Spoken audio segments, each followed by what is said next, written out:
Sebentar lagi umat Islam akan menjalani ibadah puasa Ramadan 1442 Hijriah tahun 2021. Berpuasa artinya menahan lapar dan dahaga sejak terbit fajar, subuh hingga terbenam matahari, maghrib. Niat berpuasa bukan sekedar menahan lapar dan dahaga, namun juga mengendalikan hawa nafsu, nafsu amarah, dan panca indera ke arah yang positif. Perintah untuk menjalankan puasa diterangkan dalam Al-Quran pada surah Al-Baqarah ayat 183.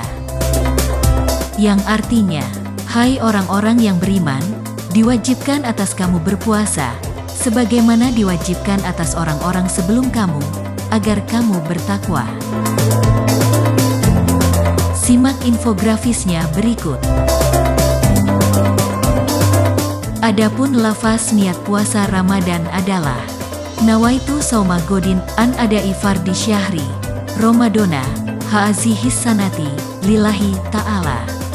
Sedangkan untuk niat berbuka puasa Ramadan yang diajarkan oleh Rasulullah Shallallahu Alaihi Wasallam, sebagaimana diriwayatkan dari Ibnu Umar radhiyallahu anhu, adalah Zahabas zamau wabtalatil uruku wa sabatal ajru, insyaallah.